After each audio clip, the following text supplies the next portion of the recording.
around the fire story, basically. We're telling stories on Dad. So Dad and I hunted up by McKean County, Pennsylvania. Smithport, Port Allegheny, Olean, New York, or Nolene, New York.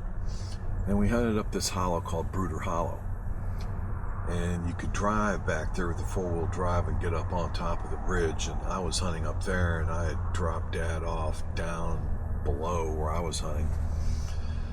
And I was up there seeing coyotes, deer, and I'm like, man, I wish Dad was up here. He'd be seeing deer. So it got to be late afternoon, and I decided to, I'd gotten a deer, so I decided to drive the old Dodge truck down the road. And I saw this guy walking up, and he was about 45 years old. Had big bottle cap glasses on. He looked like he was half blind. And I said, "Excuse me, sir, have you seen an older gentleman, probably in his 80s, hunting?"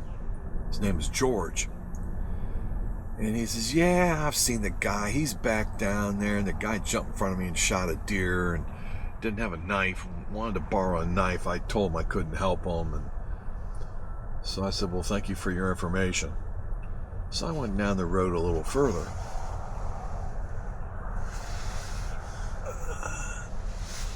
And I saw Dad sitting on a rock with his hat off, scratching his head, and had his 7mm Remington BDL Magnum rifle there. I got out of the truck and I said, "Well, Dad, how you doing?" He says, "I'm fine." I said, "Man, you should have been up on top of the hill." And Dad says, "Well,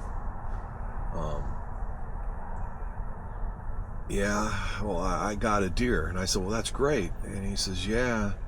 He says, "I was walking along the road and saw this deer and offered this guy to shoot it.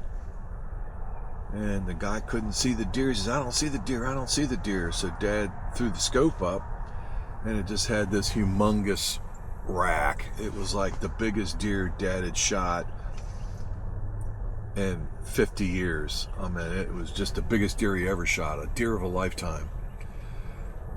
So Dad says, "It's got antlers," and he stepped in front of the guy, so he didn't deafen the guy when he shot, and the guy still didn't see the deer. Dad shot, the deer ran up the hill, he missed it. The deer turned sideways, looking back down. Dad put the crosshair on his shoulder and started to squeeze. The gun went off, the deer ran back down the hill and collapsed. Well, Dad pulled that thing down the hill, and there was like crevices and big rocks and laydowns. It was hard to even walk in it. I don't know how he got it down, but he had it right behind him on this rock, and he showed it to me, and it was like the biggest deer to date that I'd ever seen. So that's a story about Dad shooting the deer of a lifetime.